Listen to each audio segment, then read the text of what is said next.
ही सध्या शांतता आहे. आम्हाला जेव्हा माहिती मिळाली तर आम्ही लगेच सगळे पूर्ण स्टाफ, धरणगावचा पूर्ण स्टाफ, पाळदी स्टाफ, RCP आम्ही पोचलो आहे. काही प्रकार झाला आहे. काय घटना आहे? काही दुकानं वगैरे फुटले आहेत. आम्ही आरोपींचा शोध घेतो आहे. माननीय SP साहेब आहेत, IDC साहेब आहेत, DSP साहेब आहेत, आमचं पूर्ण स्टाफ आहे, RCP आहे. सध्या आता गावात शांतता आहे. आमचं बोलणं चालू आहे आणि ज्यांनी हे सगळं केलं आहे त्यांच्यावर सर्व गुन्हा दाखल होईल आणि कायदेशीर कारवाई होईल.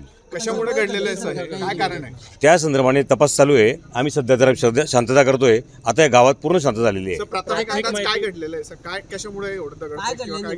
तोच तपास चालू आहे. कारण आम्ही सगळे आता पहिली शांतता करतोय. सगळेजण थोडं शांतता होऊ द्या, संपूर्ण माहिती मिळेल. थोडा गुन्हा दाखल होऊ द्या. नाही मी काय म्हणतोय दादा, इकडे एक चप्पलचं दुकान जळलं गेलंय. तिकडे एक दुकान फुटलंय TVचं आणि एक वेफर्सचं दुकान फुटलंय. तर संपूर्ण माहिती घेऊन तुम्हाला संपूर्ण माहिती कळवतो. आम्ही फक्त नाही अजून एक आरोपी घेतला आहे ताब्यामध्ये. संपूर्ण माहिती घेऊन आपल्याला कळवतो. आम्हाला थोडा वेळ द्या प्लीज. नाही अजून तर तशी काही माहिती नाही आणि आपल्याला माहिती मिळाली कळवतो मी.